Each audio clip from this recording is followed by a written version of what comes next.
Tem 8 Não, pessoas. tem sim, ó. Tá chegando aqui. Tem 9 pessoas vendo já. Boa. Pessoal, eu já expliquei aqui, vou explicar de novo. A gente está com um problema técnico inesperado. O Zoom não fala com o Facebook, então a gente está tentando uma coisa diferente. Só deem um okzinho se vocês escutam o nosso Tomé e o nosso Guto, porque eu acho que vocês me escutam bem, mas não sei se vocês escutam eles. Falem aí de novo. Iniciando com aquela nossa brincadeira que o Rafael inaugurou, de desejando tudo bem, vai passar. Em algum momento, tudo de ruim vai passar. Boa. Vai lá, Tomé. Eu também acho que tudo vai passar, mas eu nunca me esqueço e chamo a atenção para as pessoas que as coisas sempre podem piorar e o poço não tem fundo. Mas vai passar. Boa. Então vou eu agora. O meu otimismo aqui hoje é de que a gente não só vai passar, como a gente não vai ter golpe, a gente não vai ter uma crise institucional tão grande. Acho que a gente vai ter uma luta muito pesada, mas fica aqui meu otimismo, meu desejo, que a gente tem eleições daqui a pouco, em 2020, tem eleições em 2022, e que a gente construa junto com todas as loucuras e dificuldades que a gente está tendo, essa página da nossa história aqui no Brasil, com a gente reforçando a democracia, reforçando os direitos, as liberdades, enfim, tudo que a gente precisa aí nesse processo. Tá bom? Acho que o Guto tocou o interfone lá. Então, primeiro eu vou comentar o seguinte. Quando a gente anunciou que mudou o tema, algumas pessoas mandaram para mim, não sei se mandaram para vocês, que elas estavam muito interessadas no outro tema. Então, a gente não vai abortar, a gente quer falar dessa questão da fake news, discutir o que é isso enquanto movimento de comunicação, discutir o que é isso na discussão das liberdades individuais e da democracia. Então, esse tema virá, tá? Só não vai ser hoje, porque a gente acabou optando por fazer esse debate aqui em cima dessa loucura que foram esses últimos dias. E aí, agora, passarei a bola para meu amigo. A última vez eu passei para o Tomé, dessa vez eu vou passar para o Guto. Guto, começa um pouquinho aí avaliando o que você está vendo nas redes de dado, nessa discussão louca aí, golpe, impeachment, eleição, enfim, bola contigo. Eu quero devolver a bola com uma pergunta. Eu vim para perguntas e não para respostas. Eu tenho dúvidas e não certezas. A primeira, eu achei que a gente estava em 2016. Era um tal de respeito ao meu voto, era um tal de impeachment, era um tal de impeachment é golpe. A única equação diferente que entrou foi o AI-5. Então, a primeira pergunta que eu devolvo para os amigos e para quem estiver vendo a gente é: defina golpe. Porque se você eventualmente tomar muito cuidado para que a gente não chegue e fale que a Dilma sofreu um golpe, porque a narrativa que foi feita pela defesa dos apaixonados pelo presidente é que a gente estaria no estado de, se houver um erro democrático e trocar o Bolsonaro pelo Mourão, seria golpe. Então, a pergunta: Dilma foi golpe? Tá ok, provocações do nosso Guto. Vai lá, Tomé, a bola contigo e depois eu pego aqui. Pessoal, eu tô mega no improviso aqui, não tô vendo quem tá entrando, quem não tá entrando. Mandem perguntas, quem vai ver as perguntas é o Tomé e o Guto. Eu realmente não tô conseguindo aqui me alinhar aqui, tô meio doido. Mas enfim, faz parte. Vai lá, Tomé, a bola contigo aí. Bom, em primeiro lugar, é evidente que a vida já se encarregou de responder a pergunta final do Guto. O Dilma não sofreu um golpe, a Dilma sofreu um impeachment. Quando você fala de impeachment, você está falando de um processo previsto na Constituição e que combina uma análise do ponto de vista administrativo, jurídico e uma análise política. O Congresso não é um ente jurídico, o Congresso é um ente político. Agora, as razões para o impeachment estão previstas na lei. E eu acho que existe hoje uma situação que eu vejo nas redes, nos grupos que eu participo, e felizmente eu participo de grupos que têm defensores do Bolsonaro, opositores do Bolsonaro, gente que critica, que defende, que replica. E, de fato, eu vi muita gente falando em defesa do presidente, usando argumentos parecidos com o que o pessoal que defendia Lula, Dilma e PT usava em 2016. A questão é a seguinte: quais são os princípios e valores da democracia representativa que precisam ser preservados? Essa é a grande discussão. Isso é que está em jogo nesse momento no debate, travestido de comportamentos apaixonados. Mas quais são os valores? Boa, eu vou tentar colocar um outro tema aqui, ou pelo menos um outro olhar sobre o que a gente está falando. Eu tenho que me posicionar aqui para tentar mostrar. Eu estou meio Zé Mané aqui no enquadramento. Espero que vocês estejam pelo menos ouvindo bem. Rafael, só para você já emendar, porque você não está vendo as perguntas. Tá. Fernando Henriques fez um comentário assim: STF também é um ente político, infelizmente. E também antes ele falou: Dilma cometeu o crime de responsabilidade. Bolsonaro cometeu o quê? Então, duas perguntas do Fernando Henriques.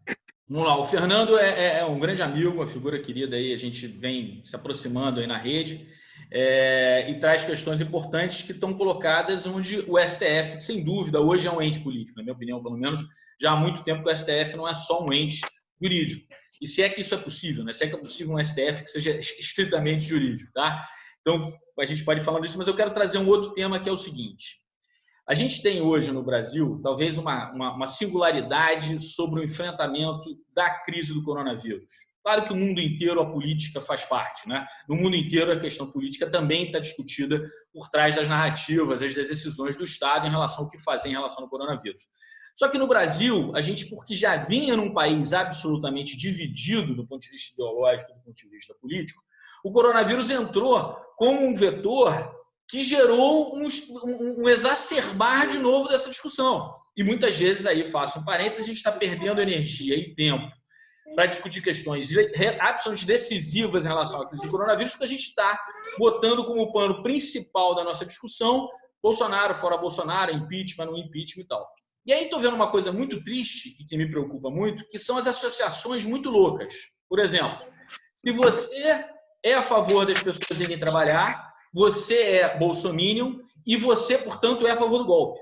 Quer dizer, você começa a gerar uma crise de emoção absolutamente não saudável, inclusive do outro lado. Se você é a favor de ficar em casa, você, portanto, é petista, dilmista, ou seja lá o que for, e você, portanto, é a favor do impeachment.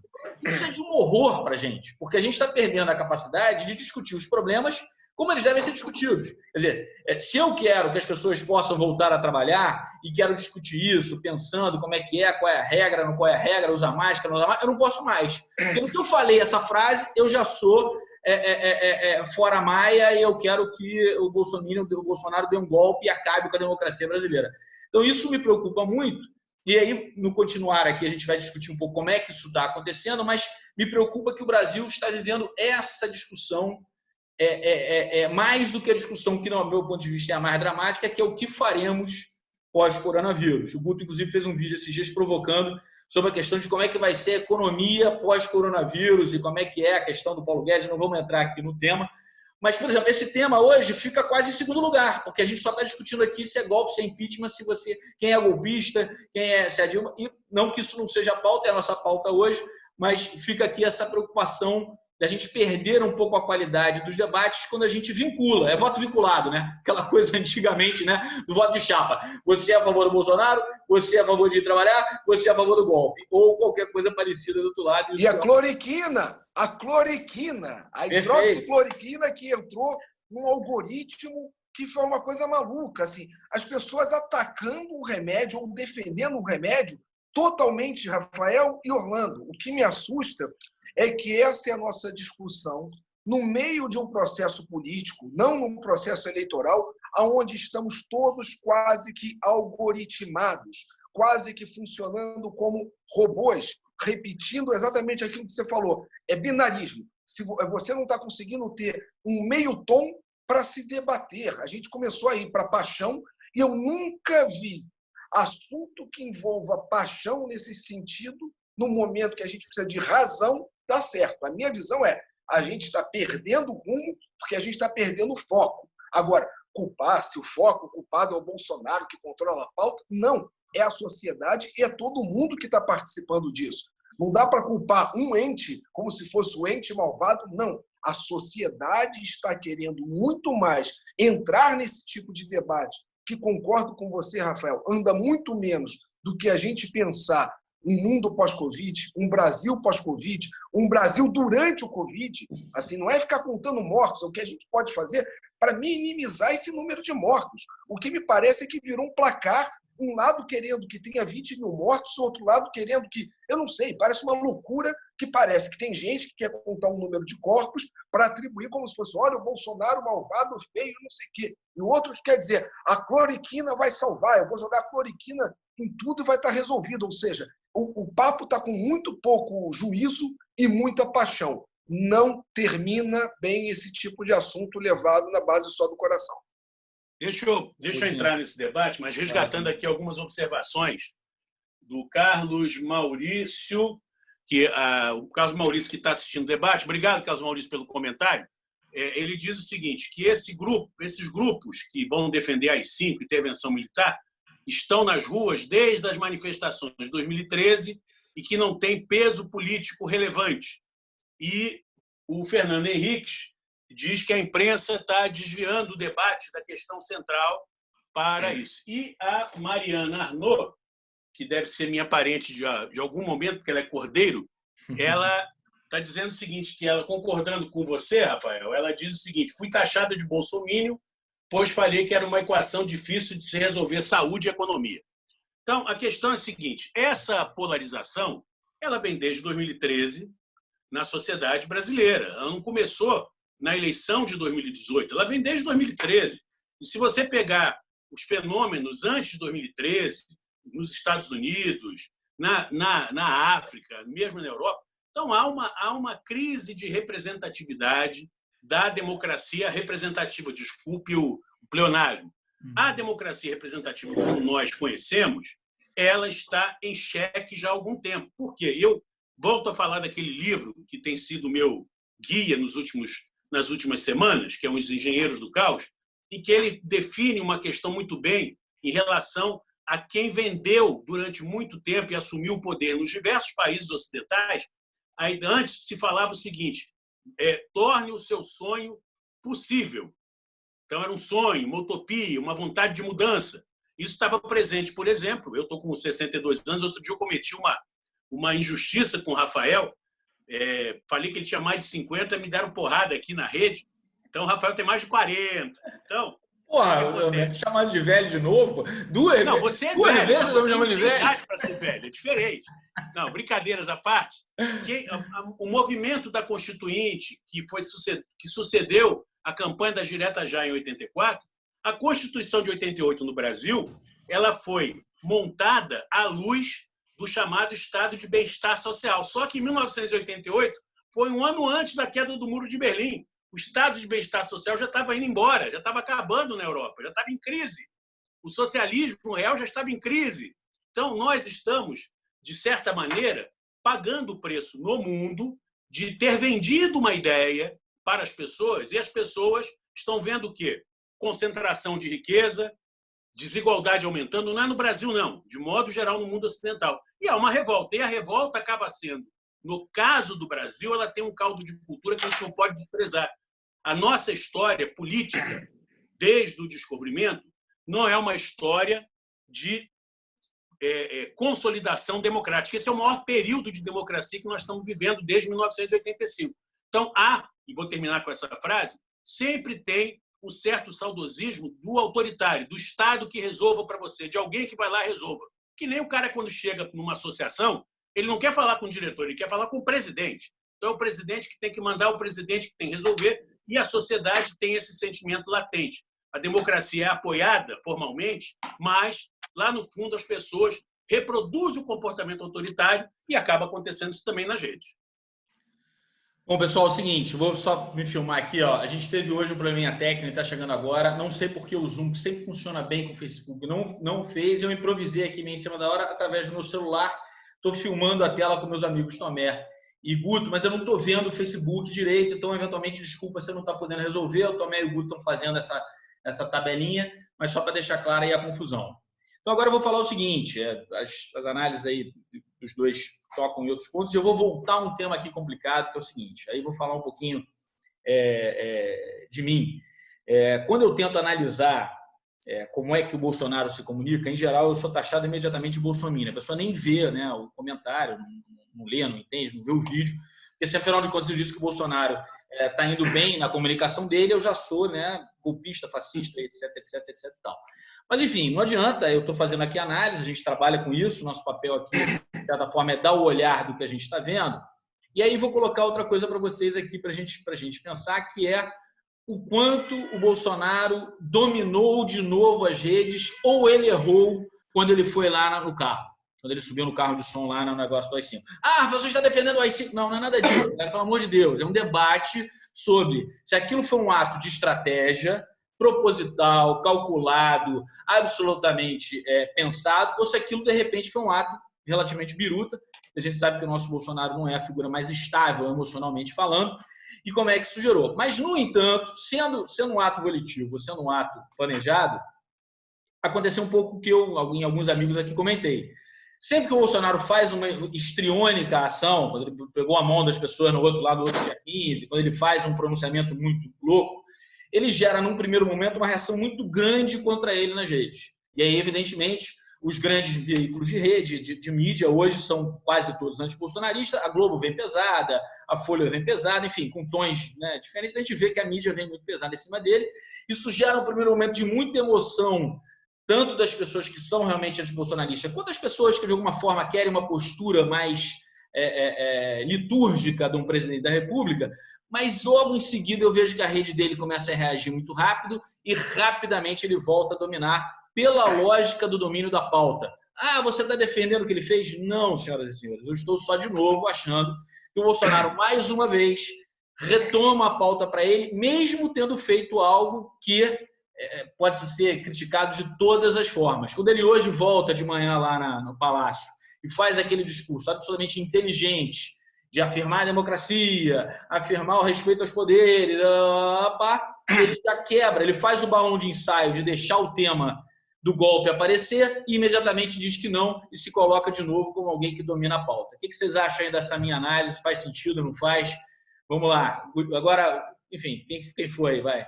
Eu falo. Qualquer uma coisa aqui. Então vai lá, Guto. Vai lá. Orlando, só pedir uma coisa, já que o Rafael deixou a bola quicando. Primeiro, eu não sei quem falou na live, eu não estou conseguindo acompanhar bem. Falou, meia dúzia de cartazes. Meia dúzia de cartazes carregados por um translocado vestido de Hitler é uma coisa. Na voz de um mandatário de 57 milhões de votos é totalmente diferente. Agora, sobre a provocação do Rafael, não tem alternativa. Você vai ter que escolher uma. Ou ele foi extremamente inteligente no que jogou para o controle, ou ele é um frouxo que botou o galho dentro direitinho depois de ter levado uma sova de algum general mais coerente, que ficou muito claro, ou ele estava mal medicado. Não tem alternativa. Ou ele foi inteligente, ou ele foi frouxo hoje de manhã, ou ele ontem estava mal medicado. Desculpa quem for mais devoto de Bolsonaro, como tem os devotos de São Lula. Amigo, não tem. Uma dessas alternativas. Ou foi brilhantemente inteligente, ou foi frouxo quando botou o galho dentro, ou só estava mal medicado ontem, chegou e falou. Agora, um comentário. Eu achei a tosse que ele fez falsa. Posso estar errado, não entendo de tosse. Chame os especialistas de tosse, como hoje tem especialista para tudo, para spray, para tudo. Tem algum especialista de tosse para avaliar aquela tosse? Eu achei que fosse uma tosse assim, até para provocar. Foi o que o Rafael falou. Ele induz ao erro como não estivesse governando, mas jogando batalha naval, jogando um processo eleitoral. É a minha visão, por favor. Rapidinho aqui também, eu já te passo a bola, só o seguinte, pessoal. Eu não estou, enfim, dessa confusão que deu, a gente não conseguiu entrar direito, mas vou pedir uma coisa que eu sempre peço e esqueci. Compartilhem, dê o likezinho, dê o coraçãozinho, passe adiante, marquem amigos. Tá meio no improviso hoje, minha mão já está doendo, porque eu estou segurando o celular aqui o tempo todo. Eu vou mostrar como é que eu estou ali, ó, eu estou assim. Mas está sendo um prazer, a gente vai seguir aqui, mas eu não estou podendo interagir direito. Tomé, vai lá, sua vez aí. Não, eu acho. A minha tosse verdadeira aqui. Eu sou muito criticado quando eu escrevo ou faço meus podcasts e faço questão de dizer que o Bolsonaro é tosco, mas está longe de ser burro. Essa é a minha opinião sobre o Bolsonaro. Está longe de ser burro. Então, eu acho que ele joga, desde que assumiu o governo, ele joga uma política de testar limites do morde-a-sopra. E por que eu acho que ontem ele foi, mais uma vez, para o ato de forma estudada? Como foi comentado aqui por alguém, deixa eu ver se eu consigo ver, não lembro se foi alguém falou aqui nos comentários, já rodou a tela, não estou conseguindo ver, mas disse o Bolsonaro não defendeu no ato, na fala dele, o AI-5, a intervenção militar, não falou mal do STF. Na realidade, o que o Bolsonaro faz, na minha opinião, e que é uma demonstração de inteligência, não importa se você gosta ou não gosta do Bolsonaro, a discussão é aqui, minha opinião é a seguinte, como o Guto perguntou, o Bolsonaro agiu de forma consciente para tentar ganhar louros, ganhar pontos, manter. Eu acho que ele faz o tempo todo um jogo que é de morde e assopra e de testar limites. O que pode ter acontecido ontem, o que aconteceu ontem, e que talvez tenha gerado essa reação dele hoje de manhã mais enfática, quando ele mandou um apoiador calar a boca e dizer o seguinte, aqui não tem esse negócio de fechar STF e Congresso. Congresso é STF. Apoiador, Orlando? Babaô. Combinado. Você faz política, Babaô, pelo amor de Deus. Bota alguém ali pra criticar. Pelo amor de Deus. Agora me deu o direito. Acreditar em cara, me deu isso é Bolsonaro, isso é Lula, isso é Dilma. Pelo amor de Deus. Não vamos tratar aqui, senão a gente vira Globo News. Deixa o Tomé continuar, Guto. Eu concordo, deixa o Tomé continuar. Vamos lá. Esse apoiador que se apresentou como apoiador, não importa se ele é um cara que está combinado ou não, meu amigo. A questão é a seguinte, ele fez esse jogo de cena. E ao fazer esse jogo, seja um jogo de cena, seja a estratégia dele, eu acho que ele continua inteligente. Ontem à noite, o Lauro Jardim mostrou que tinha na rede dele 800 mil likes contra 90 mil dislikes a esse ato dele lá em Brasília. Então, ele faz isso e faz com inteligência. Ele tem, hoje, ainda mantém uma média de 30% de apoio. Por isso que não tem impeachment, porque o impeachment tem discussão de legalidade, discussão administrativa, crime de responsabilidade. Não esqueçamos, quem viveu 1992, que Collor foi empichado por causa de uma sobra de verba de campanha que comprou um Fiat Elba. Então, sempre é possível você interpretar, não sou advogado, mas sempre é possível você interpretar a lei. Por isso que o Congresso não é jurídico, o Congresso é político. Ele analisa, tem condição política de fazer o impeachment para um cara que está causando uma série de problemas? Vamos fazer o impeachment. Tem condição jurídica? Vamos criar. Cria-se a base e faz. Então, eu acho que o Bolsonaro não é burro, acho que o Bolsonaro faz essas coisas de caso pensado e acho que ele colhe o resultado que ele espera. Boa. Bom, vou pegar aqui um pouquinho a palavra. 2 comentários que eu sei que os 3 sabem, mas só para deixar claro. Claro que quem fala naquela cercadinha ali foi muito bem selecionado. Eu não sei se nem se é tudo ensaiado, né, Guto? Mas com certeza quem faz aquela triagem já sabe quem vai passar, quem vai falar. Vem você aqui, o que você quer falar mesmo com o presidente? Bolsonaro, pode pegar, nada ali é por acaso. Eu até acho que tem algum improviso na hora lá que os biruta ou não acabam gritando alguma coisa. Mas, sem dúvida, aquilo ali tem um cheiro de ensaio danado, o que é uma grande competência. Bota o cara para gritar viva o AI-5 e ele naquela hora lá diz para com isso. Enfim, de novo, o que estamos falando aqui não são essencialmente os méritos, mas sim as habilidades, erros e acertos da competência de comunicação. E aí vou citar um outro cara aqui para a gente ir meio caminhando para o nosso final. E, de novo, pessoal, peço desculpa, está difícil de ver. Eu vi que o Pedro chegou aqui, o Crivellari chegou também. Pessoas queridas, mas estou com dificuldade aqui de ver e de falar. Mas, o Guto, o Pedro te mandou um abraço ainda há pouco. Eu vi que ele te falou aqui, fez um carinho ali com você.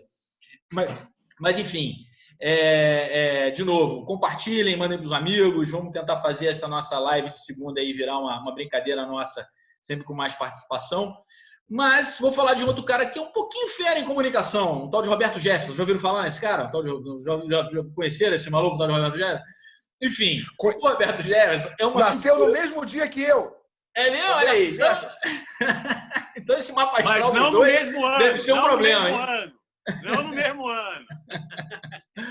Mas, enfim, Roberto Jefferson ontem, né, fez aquela aparição com uma coisa louca. Eu estou sem os números aqui, porque na confusão eu perdi o papel que eu anotei. Mas o número de views que você tinha no vídeo do Bolsonaro vendo a live era uma boçalidade. Era, sei lá, não sei quantos, muitos mil compartilhamentos, né? Então a gente, de novo, reforça essa ideia. A gente hoje tem uma comunicação completamente diferente. A gente já falou disso aqui outras vezes, eu já falei nos meus vídeos. A gente tem hoje uma sociedade em que a narrativa não é mais construída pelos centros de informação. Ou seja, não é a Globo que dá a narrativa, não é a Folha que dá a narrativa, não são os partidos que dão a narrativa, não é o Congresso da narrativa. Eventualmente mas, em geral, a narrativa hoje é construída na rede. É sempre uma dialética, não é uma coisa simples que nem eu estou falando.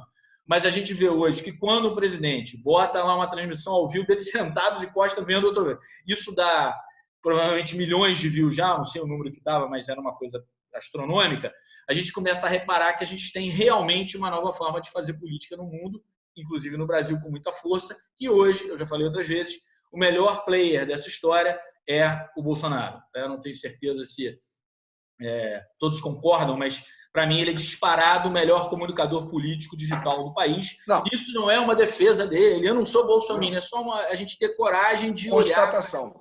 É uma constatação, né? Mas, enfim, Roberto Jefferson vem, a gente não pode terminar nossa live aqui sem comentar aquele por sinal, desculpa, eu vou fazer uma indelicadeza aqui. O outro cara que estava com ele, realmente, eu não entendi, né? Né? Eu não vou ajudar adjetivos aqui sobre uma outra pessoa da rede, mas, pelo amor de Deus, mas o Jefferson é um gênio, e sabe tudo ali, e entrou para fazer uma bela provocação. E aí, duas perguntas. Primeiro para vocês. No instinto, estava super combinado com o Bolsonaro ou não? Aí vocês vão ver o que vocês acham aí. Mas mais do que isso, como é que vocês viram a rede reagindo a isso? Ou seja, ganhando uma narrativa inteligente e articulada contra o Fora Maia. Fora Maia até ali era uma coisa muito mais histriônica e confusa. A partir da entrada do nosso Roberto Jefferson no tabuleiro, você começa a ter um roteiro. Olha, Fora Maia por causa disso. Então ele organiza toda uma narrativa, digamos assim, uma inteligência de enfrentamento em relação ao Maia. Como é que vocês viram isso aí acontecer aí de ontem para hoje? Deixa eu entrar nessa primeiro. Primeiro, quero mandar um abraço para o meu amigo Zé Emílio Ventura, para o meu amigo Orlando Pereira, que entraram aqui, mandaram abraço, eu não tive chance de falar antes. E em relação à pergunta se foi combinado, eu não tenho a menor dúvida. Se vocês têm convicção de que o apoiador na porta do Palácio Alvorada foi combinado, esse macaco velho que é o Roberto Jefferson, que conhece, ele e Jair Bolsonaro se conhecem daquele tempo todo de Congresso, com todo mundo sabe que o Bolsonaro... Eu só provoquei, mas eu sabia a resposta. Já se reuniu com o Kassab, já se reuniu com o Valdemar Costa Neto, está discutindo uma forma de isolar o Rodrigo Maia e o DEM. Ponto. Então, isso é uma ação tranquila. Eu acho apenas que o Fora Maia ele tem o condão de tangibilizar, de dar concretude ao fora a velha política, ainda que dito por um cara que está há 28 anos na política, que é o Bolsonaro. Então, ele conseguiu capitanear na campanha eleitoral a ideia de que ele era um cara da renovação política e não um cara da velha política.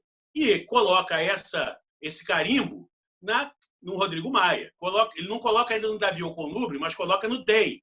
Você vê que ele não fala mal. O Roberto Jefferson também é velha política, mas o Roberto Jefferson é legal porque está dizendo que o Maia fez todas aquelas coisas erradas e tem que ser afastado. É um jogo, ele faz esse jogo muito bem, eu concordo com o Rafael, ele é um cara que sabe como ninguém usar, ele e os assessores dele, sabe como ninguém mobilizar as redes sociais e criar um contraponto à mídia tradicional. A mídia tradicional, com essa coisa do fique em casa por causa da pandemia, ela cresceu em audiência e voltou a ter algum grau de influência, mas, ao mesmo tempo, continua tomando muita porrada do pessoal que apoia o Bolsonaro e também, em menor grau, mas do pessoal também que apoiava o PT. Então, eu acho que tudo isso faz parte da estratégia do Bolsonaro, muito bem construída, e que ele está mirando não na governança do país, ele está mirando em se reeleger em 2022. De fato, você não vê o Bolsonaro preocupado em discutir a governança. A preocupação dele é fazer política e deixa o governo dele, de alguma forma, ir tocando as coisas, esperando que dê certo. A primeira, concordo com o Rafael, eu vou mais longe. Bolsonaro não é o maior comunicador político digital. Hoje é o maior comunicador do Brasil, independente da caneta que tem. A caneta que tem é detalhe. Se estivesse na oposição com outra pessoa mais formal na posição, esse bolsonarismo contra o estado de coisas, representando 2013, está ali com ele. Fora que o tesão na política hoje está na direita, no setor mais conservador. Coisas que a gente tem que entender. E o que eu peço, nesse movimento que ele fez de fala mal do Congresso, não vou negociar, que, prezados ouvintes, telespectadores e amigos, leiam sobre Janela de Overton, ou Overton, Janela de Overton. O que é esse assunto? É a forma que você estica a corda da sociedade para validar propostas aparentemente loucas, translocadas. É mais ou menos hoje, quem acredita que a Terra é geóide, é redonda, é chamado de terrabolista. Ou seja, meia dúzia de loucos de terraplanistas criaram que você, que é uma pessoa sensata e normal, tem que dizer, não sou terrabolista, eu sou ser humano. Você que é uma aberração de acreditar na Terra plana com uma conspiração tal. Ou seja, é muito importante para a gente entender o momento que a gente vive no mundo, sobretudo esse pós-pandemia, sobretudo as narrativas, como é que a gente vai estar vivenciando isso. Então, é entender. Quando ele vai lá, bravata, e no dia seguinte bota o galho dentro, não é má medicação, não é estando frouxo. É de caso pensado para esticar essa corda e ver até onde essa corda vai. Ou seja, é um craque, Rafael. No que funciona, é o que eu repito aqui. Senta na mesa de pôquer, mas dá carta de 7,5 e está jogando 7,5 com o pessoal metido a besta que quer jogar pôquer. Ele não sabe direito o naipe das cartas, mas sabe fazer o 7,5, sabe dividir o jogo que tem que ser jogado, que ele está se propondo a fazer. Craque nesse ponto. Aí o Guto agora introduziu alguns temas do jogo, eu gosto sempre de cartas, né? Então, realmente, 7,5 e pôquer essa é uma bela analogia. Pôquer cheio das suas teorias, cheio das suas questões de probabilidade, o 7,5, o maluco chega lá, o malandro senta e arrebenta, né? Tá limpando a mesa, Rafael. Tá limpando a mesa. Tá limpando a mesa. Bom, eu só assim, depois, me dá uma ajuda aí, eu vi que passaram alguns comentários interessantes, vi aqui o meu amigo Criva. Eu e o Criva, a gente anda na vida privada aqui, dando vários embates, mas com muito amor e muito afeto. É meu irmão, adoro ele. E ele fez uma perguntinha aqui: qual será o interesse do Roberto Jefferson no Congresso? Eu achei a pergunta dele absolutamente interessante, né? O nosso Jefferson de bobo não tem nada, mas enfim, eu também vi gente aqui, eu não consegui ler, defendendo que o Jefferson teria feito realmente no sentido de uma defesa política, e também cabe a interpretação. Fala. Rafa, só para te ajudar na sua fala, tem uma pessoa que eu não conheço, agradeço a presença dele, André Alcar Soler. Ele colocou em caixa alta: vocês estão errados. Em cada palavra que estão falando, o sistema está contra Bolsonaro, porque ele não está alimentando o sistema. É simples assim. Então, já que nós estamos chegando no final, porque são 7h37, pega essa bola aí, Rafa. Não, tudo bem, vamos lá. Desculpa, eu não vi o André aqui. Perdão, André, se eu estiver citando errado. Também não sei se você desligou sem querer a câmera ou se você caiu, mas eu vou... Não, eu desliguei sem querer. Deixa eu voltar tá legal, lá. Tá certo.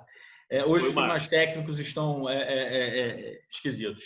Agora, voltei. Evidentemente, agora vamos taxar de bolsominion sem dúvida. Evidentemente, o Bolsonaro está construindo um arco de forças, está construindo uma forma de enfrentar a questão política diferente de outros de seus antecessores, né? E aqui não estou fazendo juízo de valor, estou só constatando o óbvio. Quer dizer, a forma, por exemplo, com que ele está negociando com a imprensa, a forma que ele vem negociando com o Congresso é diferente. Não vou agora dizer se é boa ou melhor, tal. Isso aí não é pelo menos a minha intenção nessas lives aqui, fazer uma questão opinativa, e sim muito mais uma questão de análise. Então, concordo com o André que a parte dessa... Não li o texto dele, tá? Não sei se eu posso concordar em tudo, que eu não vi o texto dele, mas eu concordo com o André que parte dessa confusão, em grande parte, são vícios do poder brasileiro ao longo dos últimos muitos anos, que se pautavam muito no dinheiro do mundo público. Então, evidentemente, a nossa mídia, em grande parte, esteve sempre acostumada a muito recurso público. O Congresso esteve acostumado a um tipo de leve trás em relação ao Poder Executivo que o Bolsonaro vem, no mínimo, questionando. Ele é um santo, ele é uma maravilha. Eu não estou falando nada disso, pessoal, mas que a gente está diante de um novo momento.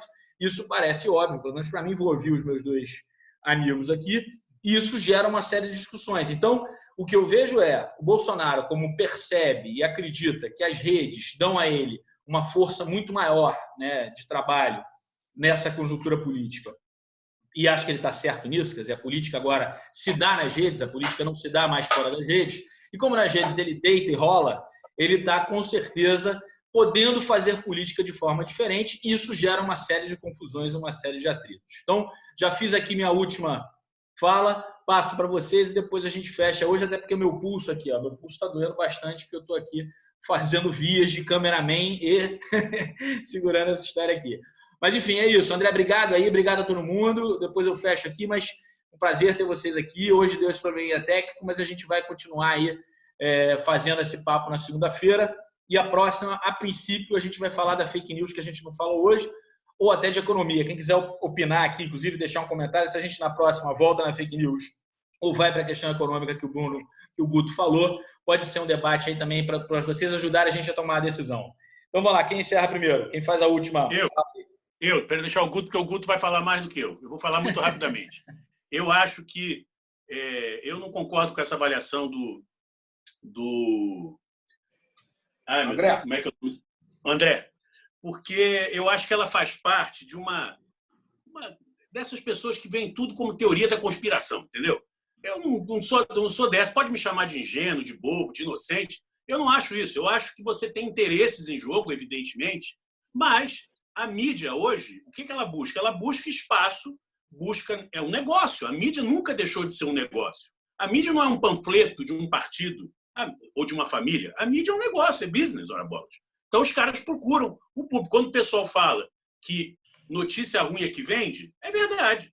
Porque não é porque a mídia inventou isso. Porque nós, seres humanos, olhamos mais a notícia ruim. Por exemplo, só para fechar, o que dá mais repercussão? Uma pessoa elogiar uma empresa, um comerciante, porque fez uma boa venda, ou o cara colocar no Facebook detonando uma empresa? O que dá mais repercussão? O que dá mais imagem? O que dá mais likes? Nós temos essa cultura. Então, mas eu acho que essa coisa, o sistema está contra o Bolsonaro. Para com isso. Bolsonaro não é vítima. Não vou entrar nessa lógica de vitimização, como o Bolsonaro também não é vilão. É o jogo da política e o jogo dos interesses. Ele está jogando o jogo dele. Qual é o interesse dele? Ele está focado em 2022. Montou um ministério, segundo as regras dele, que espera que funcione até os limites, pelo menos até a página 2. Se o cara fizer alguma coisa que o contraria, ele tira. Não importa se o cara é bom ou ruim, ele tira porque fez uma coisa que o contrariou. Agora, por exemplo, Mandetta saiu. Por que o Mandetta saiu?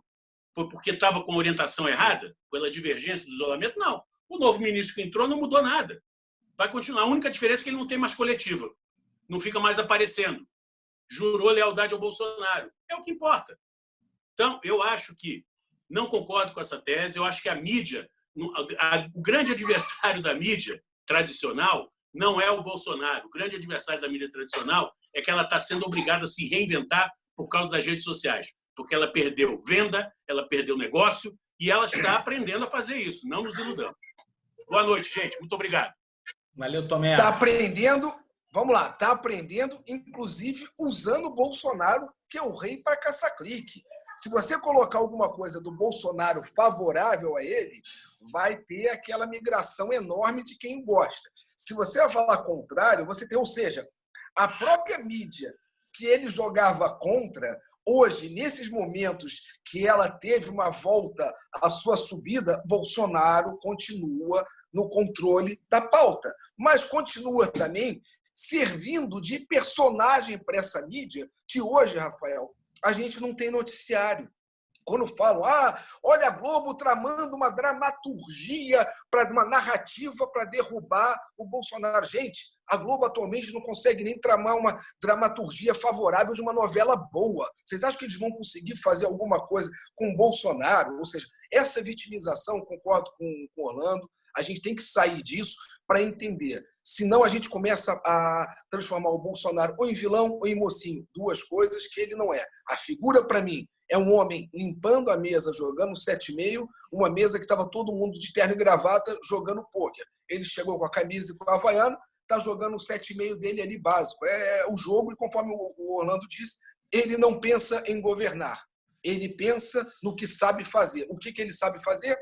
Guerra e batalha naval, processo eleitoral. Ele tomou gosto para isso, teve 57 milhões de votos e, Rafael, para terminar, ele não está sozinho. Conforme o Orlando disse, tem muita gente apoiando, até a fala mais translocada dele, que ele depois bota o galho dentro.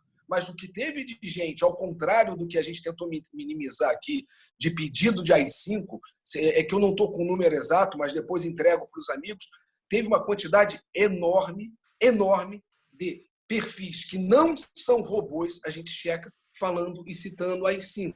Ou seja, é entender o processo do jogo que a gente está jogando, Rafael. Bom, pessoal, vou dar o jeito aqui de encerrar. Desculpa aí a questão técnica. Obrigado a todo mundo que participou. Eu vou terminar com uma certa maldade. Eu vou discordar um pouquinho deles e não vou deixar eles falarem, que é uma certa covardia. Mas, enfim, como é o meu celular, eu posso fazer aqui. Eu acho que tem alguns interesses na mídia que valem a pena a gente discutir. E quando a gente falar de fake news, vamos falar disso, tá?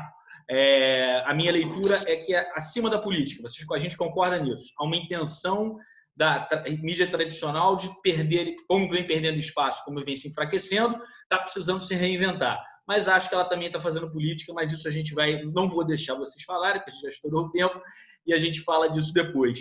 Agora, eu vou deixar uma mensagem, já fiz no final antes, mas vou repetir aqui. Cuidado para não cair nesse conto da carochinha, que é o impeachment ou golpe. Isso aí, estão querendo usar você de um lado ou de outro. Sai fora dessa, vamos defender a democracia, vamos defender a continuidade do processo, sabendo que faz parte toda essa discussão, mas eu não compro essa. Eu quero que a gente, na verdade, não esteja tendo que escolher esse cara coroa, que, na minha opinião, é uma grande besteira, uma grande invenção de parte a parte, tá? Não é só um lado que quer essa briga, não. Muitos lados querem essa briga como uma forma de se fortalecerem. Bom, querem terminar com alguma frase aí, para não sacanear vocês, dizer que eu não vou deixar vocês falarem? Quero dar um finalzinho aí, Tomé? Voto de silêncio, em protesto. Maravilha, pessoal. Beijo grande para vocês. Até a próxima. Valeu!